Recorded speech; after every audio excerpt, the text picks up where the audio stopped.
Weiss here for the Glue Bomb Show. Well, today I've got a review, finally, on this kit. The McEwen Mongoose rear-engine Dragster from our friends at Atlantis. Man, what a great kit. Had a really great time with this one. I'd like to show it to you now.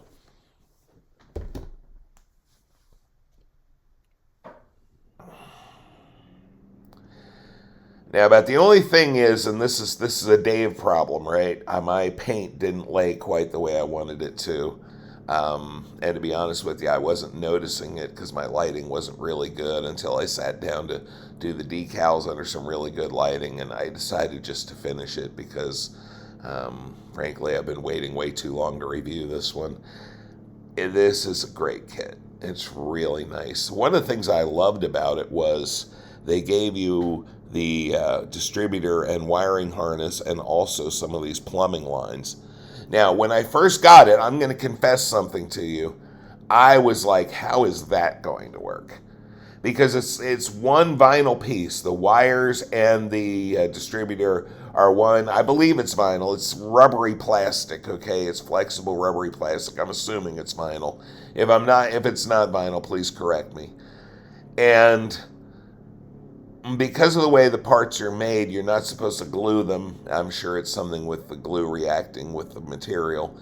Rather, you're just supposed to pop them into place. And in most cases, it did really well. But when I went to put the distributor wires in, I kept popping the distributor off. And I was getting frustrated. I will admit, I was ready to leave it off, but I'll give you the tip, all right? They tell you which wire to put where. Mainly what they tell you is use the short one and the closest to the distributor and work your way out. And if you do that, it works famously. It works flawlessly. What you do is, or at least what I did was, don't attach the distributor first. Put the wires in, because once the wires are all stretched into place, all you have to do is line that distributor up and push it down, and it stays. The same thing with the plumbing. You can't really see it here, but this plumbing goes from the blower all the way through the car and attaches to the gas tank, which is about there. When I was first doing it, I was like, I got this. I know how to do this. And I was having a terrible time. And it was all my fault. Because if I had bothered to do something stupid, like read the directions, they show you in the directions how to wire the things, how to route the tubes so that they go perfectly. And as soon as I started, reading the directions, it went really well. Again, it's not a flawless build, but it was a fun build. And when I say it's not a flawless, the build part is me, right? The Atlantis part was fine. The build part was me. I ran into a slight problem. I ended up gluing this top cover on. It was really a minor thing. I probably could have worked it out, but I know that once I put this on the shelf, I don't want people picking it up and popping that off anyway. And so I decided to just glue it into place and have it where I wanted it. Also, it made the decaling a little bit nicer, I think, than having that moving around as I'm trying to decal it. Overall, really fun kit. The decals are beautiful. They laid down flawlessly.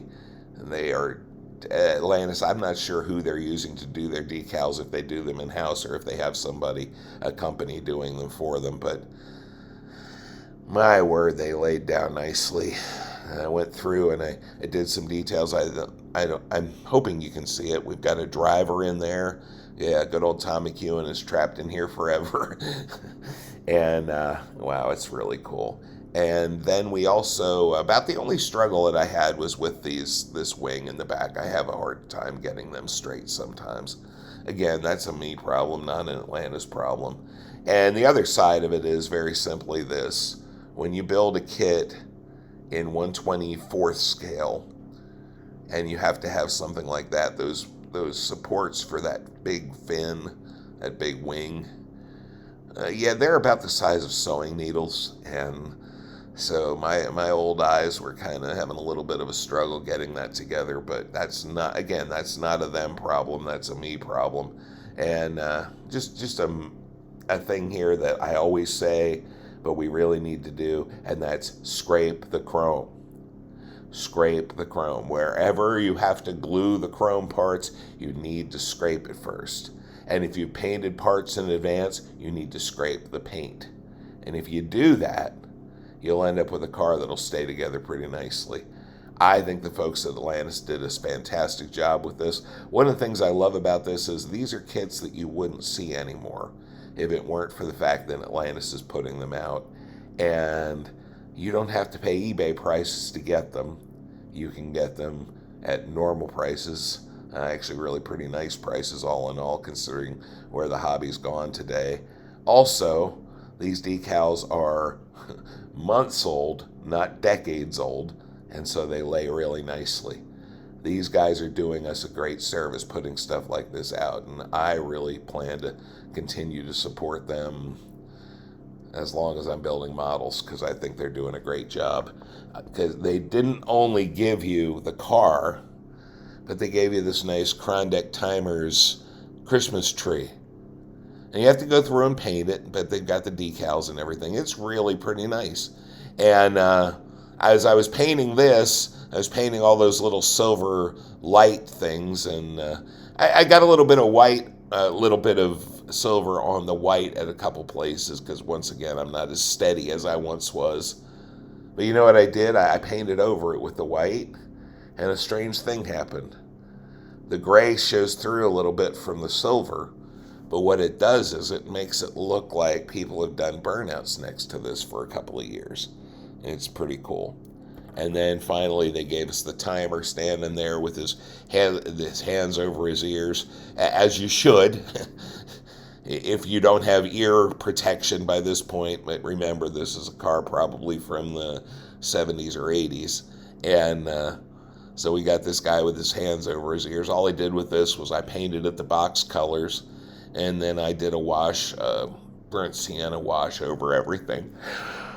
Oh, excuse me. Too early in the morning.